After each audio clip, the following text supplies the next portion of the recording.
দেশের প্রচলিত আইনের মধ্যে থেকে, সেটা হতে পারে। কিন্তু শুধুমাত্র সংবাদ সংগ্রহে যাওয়ার কারণে সেটাকে উপলক্ষ বানিয়ে এবং ঘৃণ্য একটা অপবাদ তার উপর চাপিয়ে দিয়ে পালন করবেন, এটা তার নৈতিক অধিকার। এখানে যেটা আসলে সঠিকভাবে আমরা গত 15টা বছর, এই 15 বছরে কখনো শুনি আসলে আজকে যে ঘটনাটা ঘটেছে। তাই আমি দ্রুত মনে করব যে পুলিশ কমিশনকে আবেদন জানাবো তাদেরকে আইনের আওতায় এনে তাদের শাস্তির ব্যবস্থা করা হোক, এবং সাংবাদিকদের যে পেশাগত দায়িত্ব পালন করতে গিয়ে যে আমরা হামলার শিকার হচ্ছি এটা যেন বন্ধ হয়।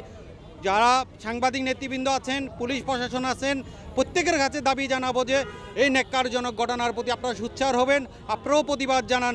কারণ কারো এখানে ব্যক্তিগত স্বার্থ নয়, আমরা সাংবাদিকরা পেশাগত দায়িত্ব পালন করতে চাই।